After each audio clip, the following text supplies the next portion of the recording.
नमस्कार दोस्तों, wealth sky के एक और नए इंटरेस्टिंग वीडियो में आप सभी लोगों का स्वागत है। मेरा नाम है सुधीर और बात करेंगे इस वीडियो में हम निफ्टी एंड बैंक निफ्टी के बारे में, दोनों के चार्ट को अंडरस्टैंड करेंगे, समझने की कोशिश करेंगे यहाँ पे कि इलेक्शन के बाद एक शानदार रिकवरी मार्केट में देखने को मिली है। कह सकते हैं हमने फ्राइडे के ट्रेडिंग सेशन में एक अच्छा खासा रनअप देखा और आज गैप अप यहाँ पे होके मार्केट अपने आप को होल्ड करने की कोशिश कर रहा है। तो क्या यहाँ से निफ्टी का बॉटम बन चुका है या फिर दोबारा से सेलिंग देखने को मिलेगी? ये सारे पॉइंट हम क्लियर करेंगे इस वीडियो में, तो जल्दी से इस वीडियो को स्टार्ट करते हैं। सबसे पहले अगर हम ग्लोबल मार्केट देखें तो ग्लोबल मार्केट काफ़ी हद तक अच्छे दिख रहे हैं, क्योंकि अगर अभी भी आप देखोगे तो डाउ फ्यूचर करीब करीब आपका 300 पॉइंट ऊपर दिख रहा है। यानी जो ग्लोबल रैली है वो स्टिल सस्टेन है। अभी अभी वहाँ पे कोई फर्दर प्रॉफिट बुकिंग के कोई अभी यहाँ पे गुंजाइश नहीं दिख रही है यहाँ पे। और जब तक ये 43,000 के नीचे डाउन नहीं जाता तब तक पॉजिटिव यहाँ पे रहेगा। ठीक है। वहीं अगर हम अपने मार्केट की बात करें तो 2 दिन में हमने बहुत अच्छी रिकवरी यहाँ पे देख ली है। ऑलमोस्ट हम लो से करीब करीब 1000 पॉइंट के आसपास रिकवर हो चुके हैं। ठीक है। अभी भी आप देखो डाउ फ्यूचर करीब 400 पॉइंट ऊपर है, सॉरी इंडेक्स फ्यूचर्स करीब 290 पॉइंट ऊपर है, और यहाँ पे आपका नैस्डैक फ्यूचर करीब 114 पॉइंट ऊपर है। यूरोपियन मार्केट भी करीब करीब आधा आधा परसेंट ऊपर कामकाज कर रहे हैं। ठीक है। अब सबसे पहली चीज़ आती है कि निफ्टी में एक गैप अप ओपनिंग के बाद एक डोजी कैंडल बनी है, तो जाहिर सी बात है कि देखो जब ग्लोबल मार्केट सेंटीमेंट बहुत ज़्यादा पॉजिटिव हो तो सेलिंग इमीडिएटली आएगी नहीं, क्योंकि गैप अप खुला है। अगर सेंटीमेंट ख़राब होता है या होता तो हो सकता है इतना गैप अप नहीं खुलता। बट क्लोजिंग जो आई है ना, वो बिल्कुल कह सकते हैं यहाँ पे बिल्कुल ठीक ठाक क्लोजिंग है। कोई ज़्यादा ख़राब क्लोजिंग यहाँ पे नहीं दिख रही। 24,200 के आसपास निफ्टी जाके क्लोज हुआ है। ठीक है।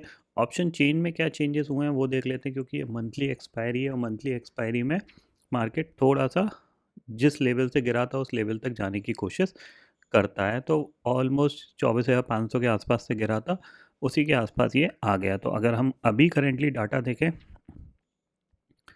यहाँ पे, अगर आप देखोगे कल फिर निफ्टी की एक्सपायरी है उसको भी देख लेंगे, क्योंकि मंथली एक्सपायरी है। फिलहाल निफ्टी को देख लेते हैं। तो निफ्टी में अभी जो दिख रहा है 24,500 आपके लिए एक रेजिस्टेंस एरिया है। ठीक है।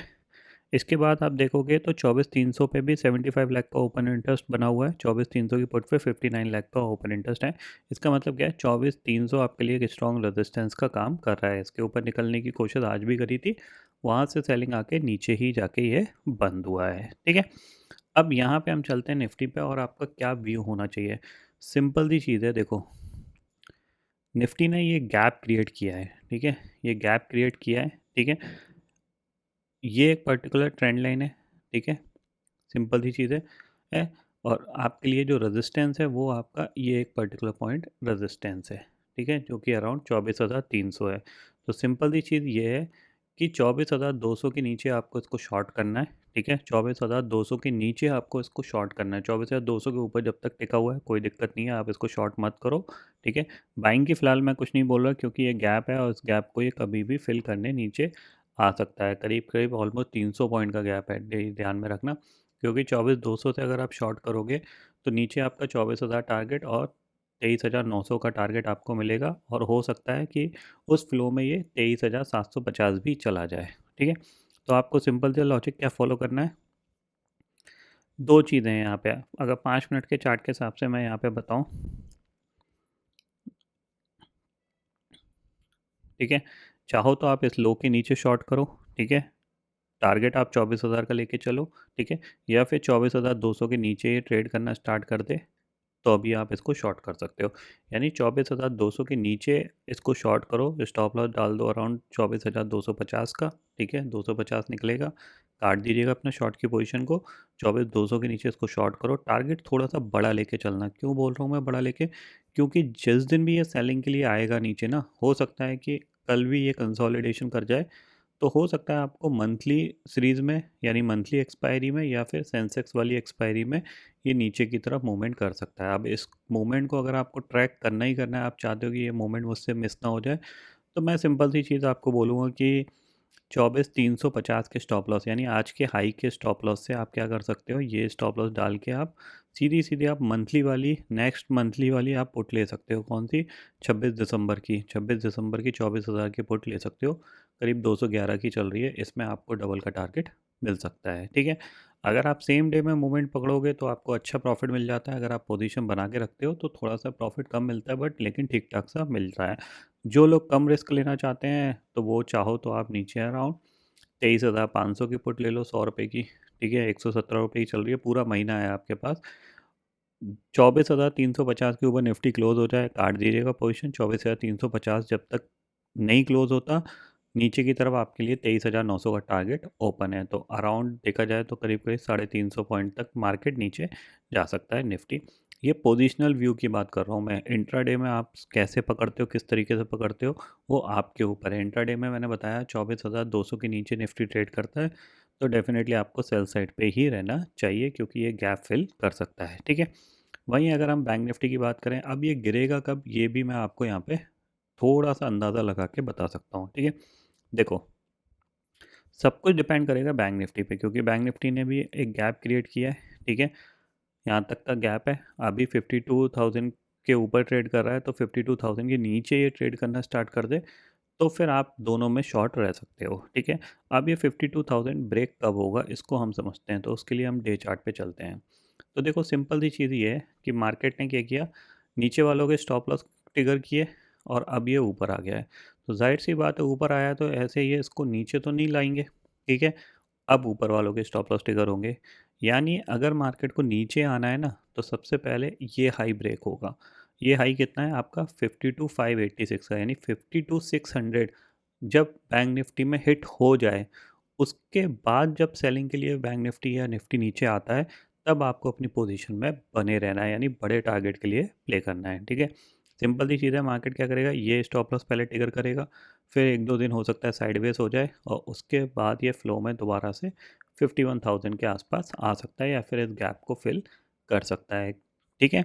क्योंकि ओवरऑल मार्केट का ट्रेंड स्टिल नेगेटिव है। वो पॉजिटिव कब होगा, वो पॉजिटिव होगा 24,700 के ऊपर जब निफ्टी क्लोज देगा। तो अभी तो 24,500 ही नहीं निकला है, 700 तो बहुत दूर है, ये ध्यान में रखिएगा, ठीक है। अब कल क्या हो सकता है, देखो सिंपल ही चीज़ है, हो सकता है ये कल सेलिंग के लिए आ जाए, ठीक है, हो सकता है कल सेलिंग के लिए आ जाए। बट जैसा कि मैंने आपको बताया यहाँ पे कि मेरा सेलिंग का व्यू 52,000 के नीचे रहेगा बैंक निफ्टी में, और निफ्टी के केस में 24,200 के नीचे। इसके ऊपर अगर ट्रेड कर रहा है तो मैं शॉर्ट नहीं करूँगा, ठीक है। और बाइंग का मेरा कोई मूड है नहीं फ़िलहाल, क्योंकि ऑलरेडी रिकवरी काफ़ी अच्छी आ चुकी है। तो बाइंग में मार्केट बहुत धीरे धीरे जाएगा, तो उसमें पैसे बनने हैं नहीं ऑप्शन में, क्योंकि अब तो कोई वीकली एक्सपायरी भी नहीं है जिसमें आप सोचो कि थोड़ा बहुत पैसा बन जाएगा। मंथली है, उनमें मूवमेंट होता ही नहीं है, ठीक है। तो थोड़ा सा आपको यहाँ पे अलर्ट रहना है। 52,000 के नीचे ही आप सेल साइड की पोजीशन बनाइएगा, उसमें ही आपको एक अच्छा प्रॉफिट बन सकता है। जब तक 52,000 के ऊपर ट्रेड कर रहा है तब तक आपको शॉर्ट करने की ज़रूरत नहीं है। बाय करने में इंटरेस्टेड हो तो कर सकते हो अपने लॉजिक के हिसाब से। मेरे लिए जो ट्रेड है वो इम्पॉर्टेंट यही है कि जब भी ये 52,000 के नीचे ट्रेड करेगा, तो मैं सिंपल सी चीज़ है, एक 51,500 की पुट ले लूँगा, जो भी प्राइस की मेरे को मिलेगी, और उसको उस पर्टिकुलर डे के लिए होल्ड करूँगा। अगर उस दिन मान लीजिए कल ही 52,000 के नीचे ट्रेड करता है और मैं 51,500 की पुट ले लेता हूँ, ठीक है, तो अगर ये क्लोज भी नीचे देगा तो मैं अपनी पुट को होल्ड रखूँगा, यानी कैरी फॉरवर्ड ले जाऊँगा। अगर ये इसके ऊपर क्लोज दे देगा तो मैं अपनी पुट को काट के नेक्स्ट डे के लिए फिर ट्राई करूँगा, ठीक है। सिंपल सी चीज़ है, क्योंकि अब जो होगा मार्केट में वो एक दिन के हिसाब से प्लान नहीं किया जा सकता। एटलीस्ट 2-3 दिन के हिसाब से प्लान करना पड़ेगा, तब जाके आपको एक अच्छे रिटर्न बन सकते हैं, ठीक है। कल फिन निफ्टी की एक्सपायरी होने वाली है, तो ज़ाहिर-सी बात है फिन निफ्टी की एक्सपायरी कहाँ हो सकती है।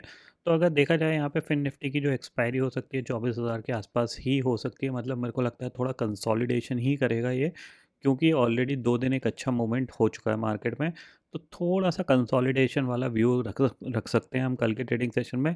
परसों हो सकता है कि ये एक नेगेटिव साइड का व्यू बना के चल सकते हैं, ठीक है। तो थोड़ा-सा आप इसको कंसोलिडेशन के हिसाब से आप प्लान करिए यहाँ पे। और कोई ज़्यादा बड़ा मूवमेंट होगा उसके फ़िलहाल तो गुंजाइश थोड़ी सी कम दिख रही है। बट हाँ, नीचे आप ध्यान रखिएगा, 24,000 के नीचे थोड़ा सा ये वीक हो सकता है। अराउंड 23,750 इसके लिए टारगेट रहेगा, ठीक है। इतना आपको क्लियरली समझ में आ गया होगा। वहीं अगर हम ग्लोबल फ्यूचर्स की, ऑलरेडी मैंने आपको बता दिया सिचुएशन यहाँ पे फ़िलहाल तो पॉजिटिव दिख रही है। तो देखते हैं, अगर कल मान लीजिए गैप अप खुल जाता है, मान लो कि गैप अप खुलने में ही ये लेवल ट्रिगर हो जाता है, तो फिर हो सकता है कि ऊपर से ये डायरेक्टली नीचे आ सकता है। तो थोड़ा-सा आपको ध्यान रखना है कि जब तक 52,600 ब्रेक नहीं हो रहा, तब तक ये नेगेटिव साइड पे आएगा नहीं। एक बार 52,600 ब्रेक हो जाएगा, उसके बाद जाके ये सेलिंग साइड पे आ सकता है। तो इसीलिए मैंने आपको लेवल दे दिया 52,000 के नीचे आप शॉर्ट रहिए, 52,000 के ऊपर जब तक ट्रेड कर रहा है आप अवॉइड करिए, ठीक है? तो आई होप दोस्तों ये पर्टिकुलर डाटा आपको समझ में आ गया होगा दोस्तों। फिलहाल इस वीडियो में इतना ही है। आई होप ये वीडियो आपको पसंद आएगा। वीडियो पसंद आता है तो लाइक और शेयर ज़रूर करिएगा और चैनल को जो सब्सक्राइब कर लीजिए, क्योंकि मैं सुधीर लेके आता रहूँगा हर दिन आपके लिए नए नए वीडियो इसी के साथ। शुक्रिया दोस्तों, जय हिंद।